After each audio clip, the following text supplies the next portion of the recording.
Alors Thierry, oui Rémi, bonjour. Alors nous allons vous parler aujourd'hui d'une belle plante verte qui s'appelle le Zamioculcas zamifolia. On l'appelle aussi la plante ZZ. Alors ouais, c'est une plante de la famille des Aracées. C'est mieux. Originaire d'Afrique tropicale. On la trouve beaucoup notamment en Tanzanie. Alors c'est une plante qui peut atteindre jusqu'à 1 mètre de hauteur. Une plante très facile d'entretien. Petite anecdote, c'est une plante on la connaît en France seulement depuis la fin des années 90. C'est vraiment une plante récente, qui est arrivée vraiment récemment sur notre continent. Alors, au niveau luminosité, c'est une plante qui adore la luminosité, mais surtout, bien évidemment, comme d'ailleurs pour la plupart des plantes vertes, pas de soleil direct. Ça, c'est très important. Alors, elle se plaît même dans un endroit un petit peu sombre, mais bon, rien de tel que d'avoir de la lumière pour pousser. Concernant l'arrosage, puisque on va dire que le principal ennemi de cette plante, pour beaucoup d'entre vous malheureusement je crois, c'est que votre plante, malheureusement vous avez trop souvent tendance à trop l'arroser. Alors qu'il est très simple finalement de la tenir, puisqu'il suffit tout simplement, déjà si vous avez votre plante dans la soucoupe, ne jamais laisser d'eau dans la soucoupe, ou alors vous mettez des billes d'argile, ou des cailloux, ou du gravier, mais la bille d'argile c'est parfait, voilà, et à ce moment-là, votre plante posée sur les billes d'argile, l'eau va s'écouler, la plante, les racines ne tremperont pas dans l'eau, et je dirais même que le bienfait, c'est que d'avoir de l'eau en dessous, par l'évaporation, la plante bénéficiera de l'humidité atmosphérique. De même, si vous utilisez un cache-pot, là également, si vous utilisez un cache-pot, mettez bien de la bille d'argile dans le fond aussi. Voilà. De manière, toujours, à ce que la plante ne trempe pas dans l'eau. Voilà, ça c'est très important. Donc Rémi, là nous avons une magnifique plante verte. Oui. Nous venons de l'acheter. Tout à fait. Il va falloir la rempoter. Alors, il n'est pas forcément toujours nécessaire de rempoter quand Absolument. on achète une plante verte. Là en l'occurrence, là on le voit. Là on voit que les racines commencent déjà à apparaître un petit peu. Puis c'est vrai que si j'appuie, je sens que la plante elle est un petit peu déjà à l'étroit. Donc on va la faire sortir de son pot. Voilà. Alors, premier constat.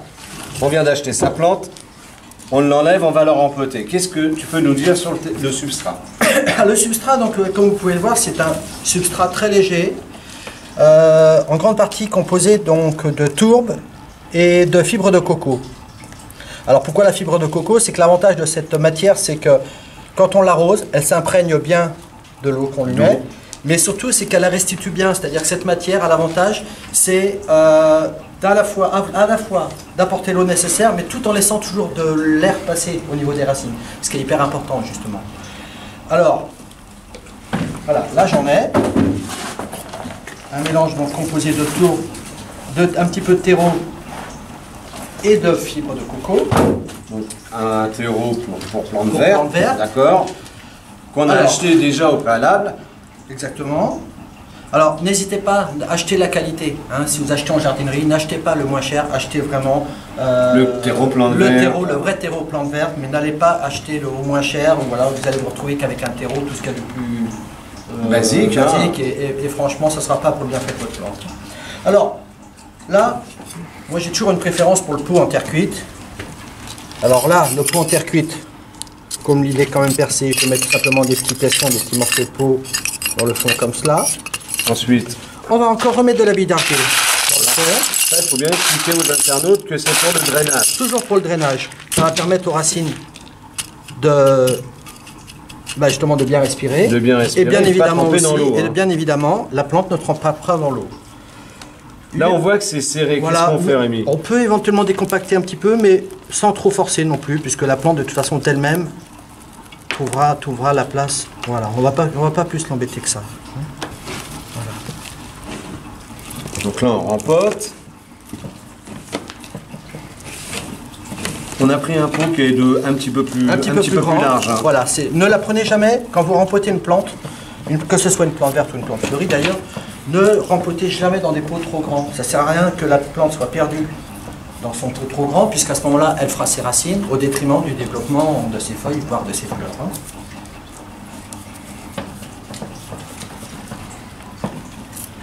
Donc on borne bien. Voilà, on borne bien. Hein, c'est pour chasser l'air. Tout à fait. Alors, ceci dit, on aurait pu très bien laisser la plante encore, bon, je dirais pratiquement une année dans son pot. Hein. Là, elle avait encore de la place de faire ses racines. Mais bon, ma foi, autant la mettre tout de suite à son aise. Pour ce qui sera de l'arrosage. Alors, l'arrosage, très important. Il y a une méthode très simple. Alors, soit évidemment, on arrose sur le dessus, en quantité raisonnable. Personnellement, je trouve que la solution vraiment toujours pratique, c'est que votre plante, vous preniez un seau d'eau.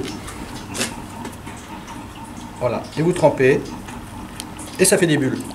Et une fois qu'il n'y a plus de bulles, on la ressort. Quasiment. C'est-à-dire on n'est pas obligé d'attendre jusqu'à ce qu'il n'y ait plus du tout de bulles, mais quand ça en fait moins,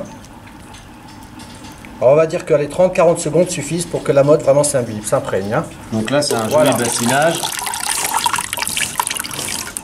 Je fais de la place. Alors, on va mettre la soucoupe. soucoupe. Voilà, comme ça le restant de l'eau ira dans la soucoupe. Donc là, on a des Voilà. billes d'argile dans la soucoupe. Là, il va y avoir beaucoup de plantes où il va y avoir un dessèchement au niveau de vos feuilles. Et c'est parce que c'est un manque d'hygrométrie. C'est souvent le cas. Et ce manque d'hygrométrie, on va le compenser parce que nos appartements, on a un climat qui est sec. Sec, très souvent. Donc on met des billes d'argile, Voilà. on met de l'eau, ça va s'évaporer et alimenter. Elle se retrouvera un petit peu les conditions telles comme elle a dans son pays d'origine.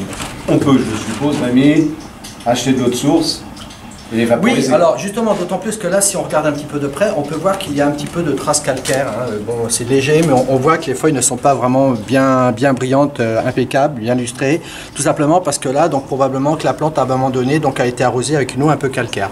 Alors que si justement vous n'utilisez que de l'eau de pluie ou de l'eau de source, vous n'aurez pas ce phénomène-là. Hein. Donc pour la vaporisation, évitez l'eau de robinet. Son exposition à la maison. Comme on disait, donc en intérieur, donc dans une pièce lumineuse, surtout pas de soleil direct.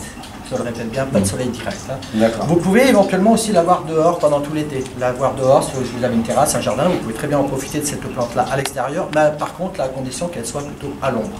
Surtout pas en plein soleil dehors. Hein. Pour ce qui est de l'engrais. L'engrais, très très important. Alors, puisque la terre, c'est un support, mais c'est aussi un garde-manger. Et bien souvent, les plantes qui viennent donc des serres, dans le commerce, ont été gavées d'engrais. Et si vous, par contre, vous mettez plutôt tout d'engrais, non seulement la plante ne poussera plus, mais elle aura plutôt tendance un petit peu à décliner. Alors, il y a différentes méthodes.